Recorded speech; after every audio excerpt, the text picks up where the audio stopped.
Hey, God bless you. Welcome to the Daily Reminder. We want to encourage you to hang out here with us for just a few moments once again.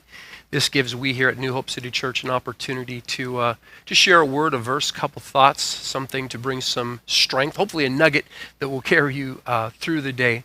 And love this verse. Verse says in 2 Peter 1, verse 12, Peter says, "Neither will I be negligent to put you always in remembrance of these things, though you know these things and you are established in this present truth." In verse 13, he says, "I think it meet to stir you up, to keep you awake by putting you in remembrance daily of these things." Peter is saying, listen, we've talked about it. We've done Bible studies. I've written other letters about it before. We've dissected it, pulled it apart, put it back together. But I'm going to continue to say to you over and over these same things because it keeps you stirred up.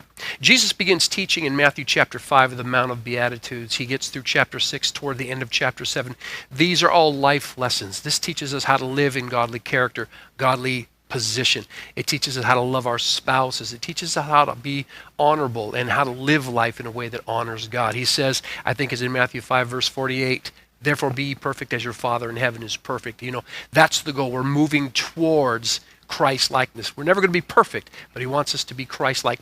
Then Jesus says this at the conclusion of all of these teachings. He says this. This is in Matthew chapter 7, verse 24. "Therefore, whoever hears these sayings of mine," everything that we've been talking about these last several hours, "and does them," that's the key, "I will liken him to a wise man who built his house on the rock. The rain descended, the floods came, the winds blew and beat on the house.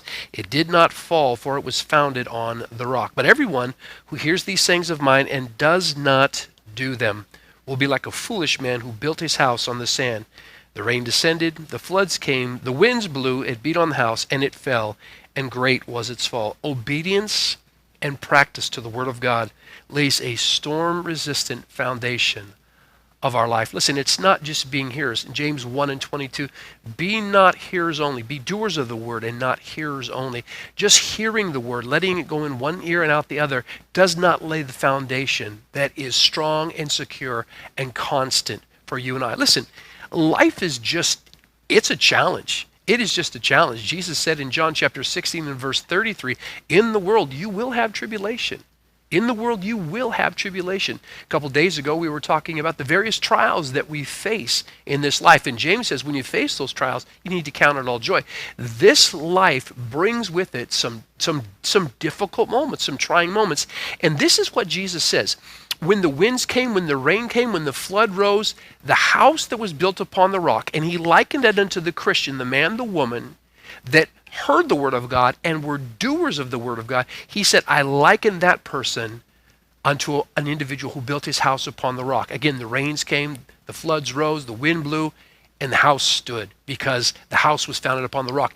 In Luke chapter 6, when he talks about this story, I think it's in verse 48, he says, listen, that man dug deep. The way that we build a storm-resistant, wind-resistant, flood-resistant, rain-resistant spiritual house is we want to be hearers of the Word of God, and what we hear, we want to turn around and we want to do. This world needs to see the church doing the thing that the church is preaching. God bless you. We'll catch you next time on the Daily Reminder.